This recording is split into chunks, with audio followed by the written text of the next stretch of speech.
Москвич 3. Давайте проверим качество сборки.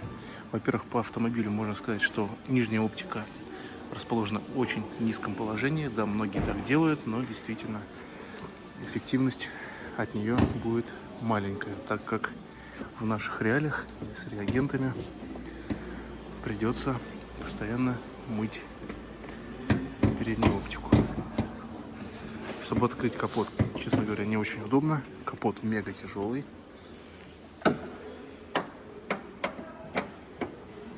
Итак, внутренняя часть капота 27 микрон всего лишь. Герметик. Стаканы 106 микрон без оцинковки. Ну и такой вот двигатель а-ля Mitsubishi Lancer. Аккумулятор на 55 ампер-часов. Вот такой китайский, интересный, также с логотипами. Но я думаю, потом в дальнейшем будут все-таки ставить именно российские аналоги. Из плюсов можно увидеть форсунки на жабо. Они не будут примерзать и расположены в нижней части. Это очень хороший показатель. Ну, по покраске, в принципе, как у многих китайцев, все очень спорно.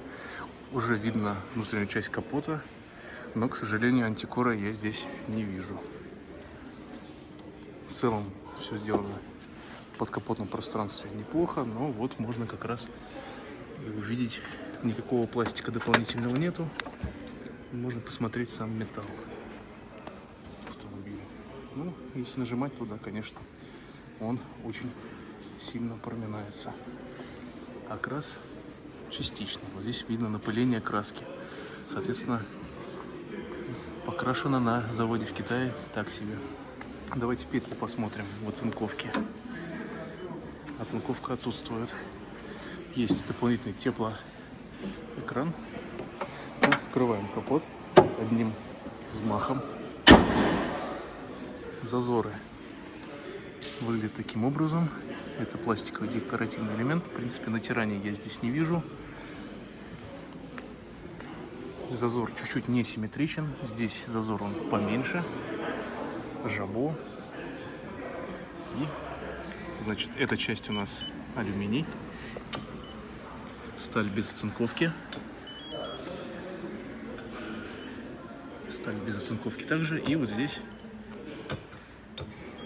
оцинковка. Стекло фуяо. Обдув вы можете увидеть самого лобового стекла. В принципе, сделан грамотно, не как в Geely Coolray. Большой плюс. Люк маленький. Интересно выглядит. Кромка крыши 82 микрона. Очень слабая. Ну и, соответственно, то, что в автомобиль в катафорезном грунте, желательно, конечно, капот и крышу сразу делать дополнительную бронепленку. Форточки тоже фуяо. Зеркала большие и в очень хорошем расположении. Давайте начнем с задней части автомобиля. Также по остеклению фуяо мне очень не понравились стопора. Дверь открывается вполне, кстати, себе неплохо в плане проема. Довольно-таки достаточно места, чтобы посадить свою тещу. Декоративная отделка.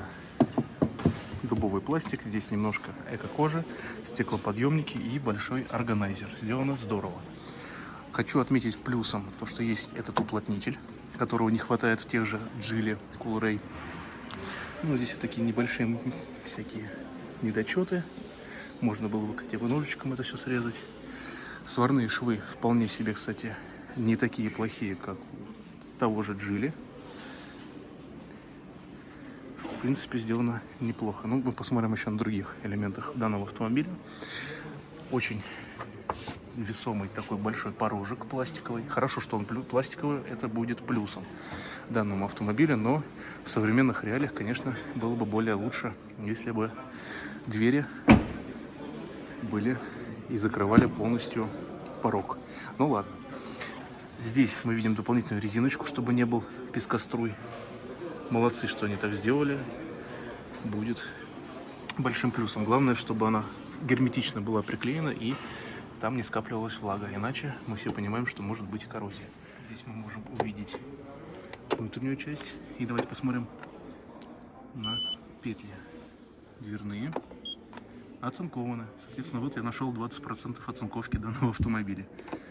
Молодцы, что сделали одну часть петли с цинком, другая, к сожалению, без цинка. Но можно простить. Нижняя часть петли также с цинком. Задний ряд. Сзади довольно-таки просторно. В Geely Coolray, скажу, по высоте будет меньше, но для ног даже может быть плюс-минус одинаково. Вполне себе. Мой рост 2 метра. Есть обдув заднего ряда, 2 USB порта.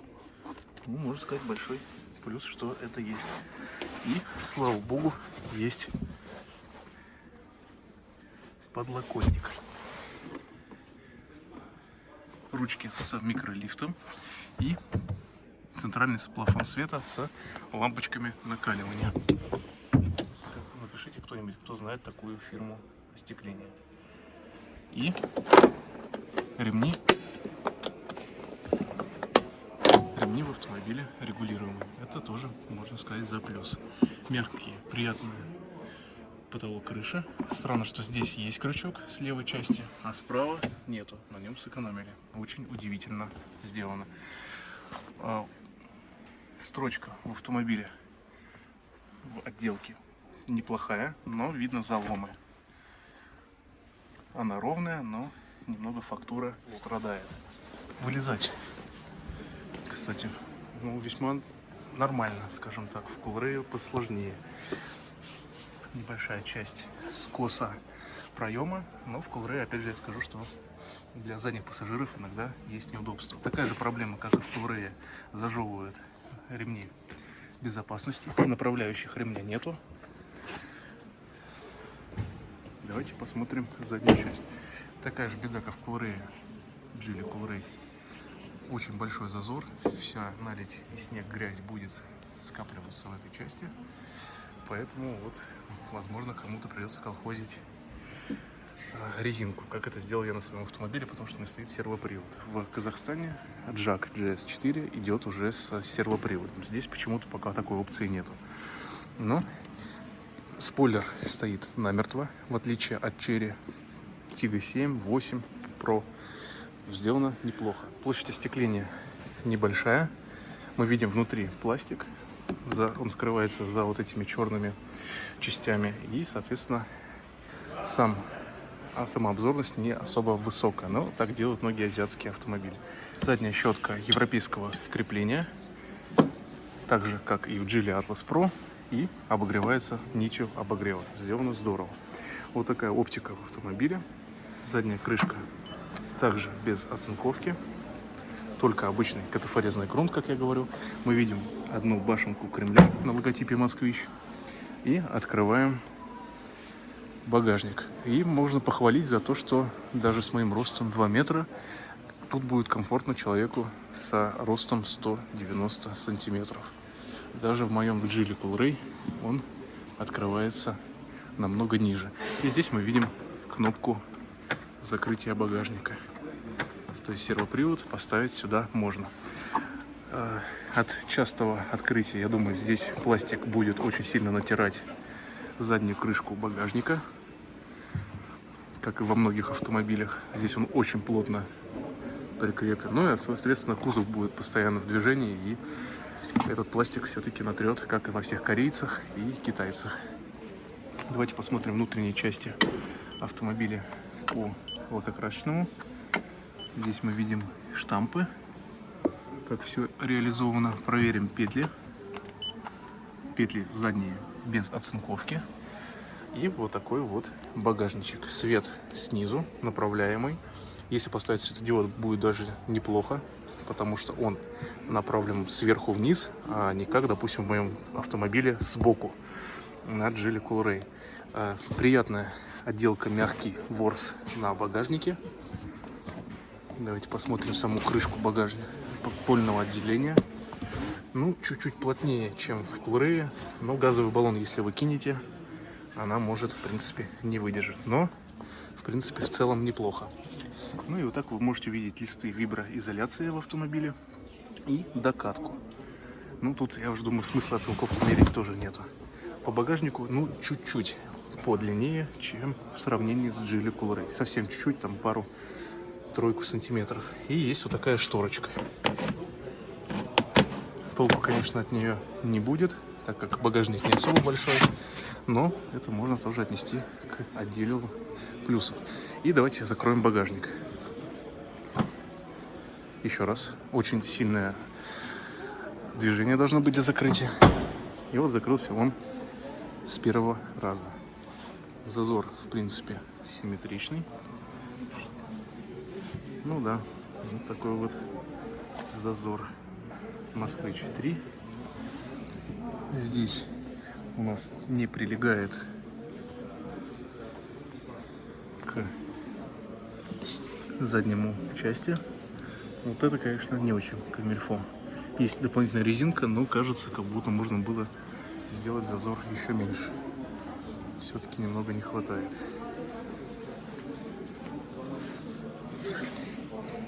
Вот можно прям увидеть щель. Китайцы, конечно, позаботились, сделали дополнительную резинку, но все-таки я бы как-нибудь отрегулировал зазоры задней крышки багажника с помощью тех же самых буферов, закрутив их внутрь.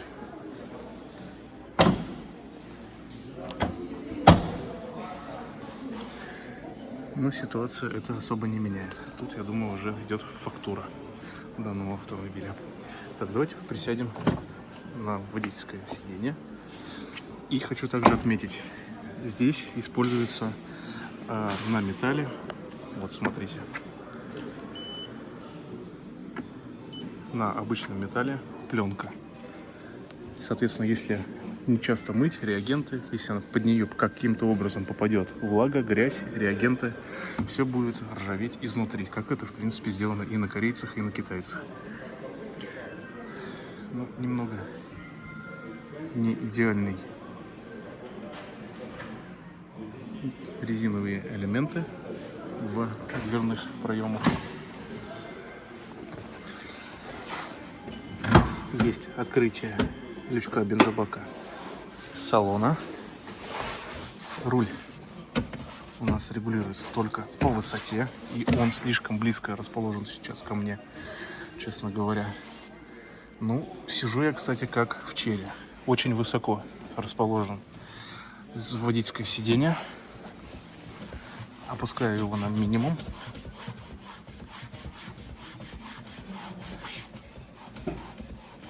Ну, честно говоря, не идеальная посадка, если вы высокий владелец. Ручка не скрипит. Ну, небольшие, скажем так, огрехи производства. Тоже дубовый пластик, мягкий козыречек. И, кстати, помогите, мы здесь, наверное, не сможем увидеть в данном автомобиле. Кожа, как обычная, китайская, механика. В принципе, неплохая. Так, микролифт у бардачка есть, тоже большой плюс. Пищалки на стойках. По обзорности давайте посмотрим. Обзорность в автомобиле, ну, в целом неплохая, но стойка все равно, как бы ни крути, кажется большеватой, имея такую необычную форму. Козырьки такие же, как и в АвтоВАЗе, как и в современных европейцах, очень дешевые. Подсветка есть зеркальце, но нету подсветки. Бортовой свет, лампочки накаливания. Каркас люка алюминиевый, это большой плюс. Очень большая ручка для водителя отсутствует. Но по люку, в принципе, он должен долго служить. Обычный рычаг для затемнения заднего зеркала, заднего стекла. И есть вот такой вот очечник, даже с какими-то небольшими прорезями. Вот интересной фактурной штукой. Снизу ее нету, с этой стороны она есть. Здорово сделано. Open Close люк. Ну, в целом, даже по скрипам давайте посмотрим. Мягкая кожа. Здесь у нас идет панель управления, но сенсор все-таки на ходу включать не очень удобно, честно говоря. Аварийка. Нажимается очень приятно. Нет действующего ключа. Кнопки матовые, приятные на ощупь.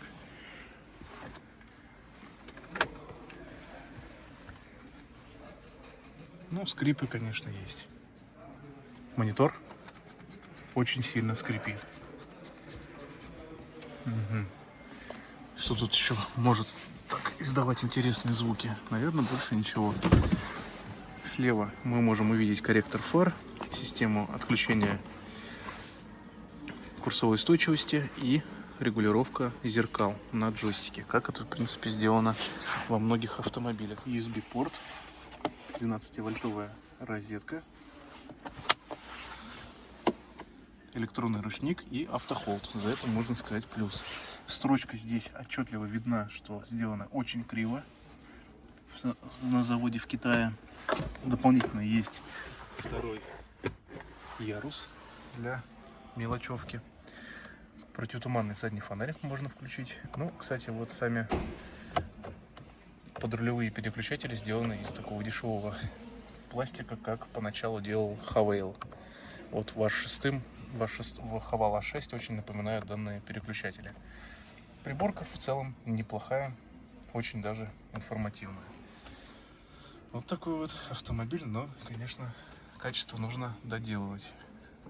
Если бы я выбирал бы данный автомобиль сейчас, я бы, наверное, взял бы Geely Coolray в минималке, как бы ни крути. А здесь мы можем увидеть чей-то седой волос.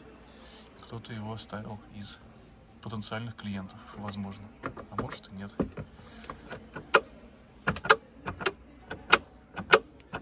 Здесь она западает. Это нажимается хорошо.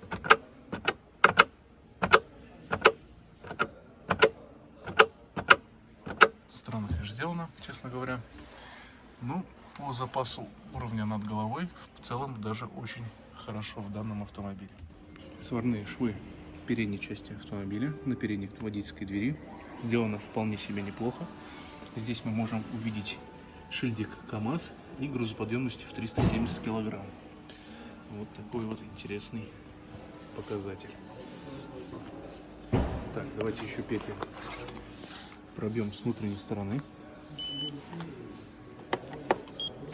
Также они оцинкованы. И автомобиль идет с резиной GITI. GITI Comfort F22. Задние дисковые вентилируемые тормоза. И вроде как по отзывам их действительно хвалят, но автомобиль является кроссовером. Все-таки хотелось, чтобы в автомобиле были чуть выше профиль данной резины. Слепых зон в автомобиле я не вижу. Давайте для чистоты эксперимента мы сейчас сядем сам за собой. Ну и тут, конечно, ситуация немного теснее, чем я сижу сам за собой в Geely Coolray. Но в целом, я думал, будет заднее пространство для задних пассажиров намного меньше. Здесь в целом очень даже неплохо. Ну и, друзья, Москвич Электро. Стоимость вы видите на экране. Автомобиль, в принципе, похож на тот, который я и снимал для вас ранее. Такая оптика в автомобиле.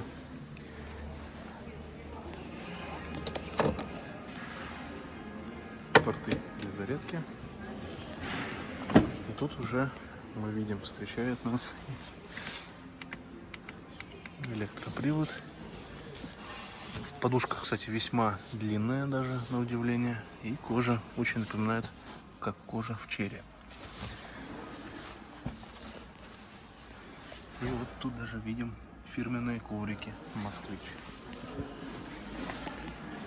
Здесь у нас установлена такая же губка, которая скапливает всю влагу, как и в моем автомобиле. Учитывая, что автомобиль без оцинковки, все-таки это зона риска, как по мне. Потому что вся влага, реагенты, грязь будет скапливаться в этих местах, поэтому делайте скрыт антикор по-любому в данных автомобилях. И, конечно, скрытые полости, внутренней части между крылом и дверью. Вот эти места обязательно облить дополнительным антикоррозийным составом. Здесь уже немножко иной руль. Кожа однозначно отличается от той, что была в автомобиле Москвич 3, обычная версия. Подрулевые переключатели точно такие же. К сожалению, я вам не могу продемонстрировать автомобиль, так как он не включен. Но тут уже идет цифровая приборная панель. В целом все точно так же. Полностью машина обесточена. И вот здесь бардачок без микролифта. Интересно, они его забыли поставить? Странно, что в бензиновом автомобиле есть микролифт, здесь его нету. Тут уже скрипа нету. Ну и сам дисплей немного даже крепче установлен в данном автомобиле. Очень интересно выглядит шайба переключения режимов. Глянцевый пластик точно такой же, как используется в автомобилях марки Chery. Очень марки и будет царапаться. Лучше, если вы хотите надолго сохранить качество, лучше, наверное, заклеить его бронепленкой. В этом месте очень интересно виден зазор между кожей. Но не все сюда будут, конечно же, смотреть. И да, этот электромосквич тоже не регулируется по вылету. Я бы от себя очень хотел бы его отрегулировать. Ну и по оцинковке данный автомобиль электрический точно так же, как и обычная версия 3. Автомобиль погружается в катафорезную ванну на заводе. Также все без оцинковки, кроме поводков стеклоочистителей. Здесь они, кстати, измененные по сравнению с обычной версией 3. Так что вот такой вот интересный электромобиль. Насколько его хватит? Интересный вопрос. Напишите в комментариях, что кто что думает по данному автомобилю. Здесь же мы видим еще дополнительный туннель, подлокотник, ну и такая кожа. Строчка сделана, в принципе, более-менее аккуратно в автомобиле. Ну и также везде используется очень дешевый пластик. Двери легкие, идеально сделают шумоизоляцию, и появились вот такие бронзовые элементы. Рейлинги у электрической версии отличаются, они хромированные. Зазор точно такой же, может быть чуть-чуть поменьше, чем у того автомобиля. Спойлер скреплен очень хорошо. Ну и вот такой вот Москвич 3 Электро. Ну и под капотом у электромосквича мы можем увидеть обилие китайских иероглифов, китайский аккумулятор Леоч дополнительный. Только сколько ампера я не вижу. Фетровая защита двигателя. Ну и вон там мы видим уже пол. Вы видите электродвигатель, который развивает 193 лошади. И батарея 65,7 киловатт-часов.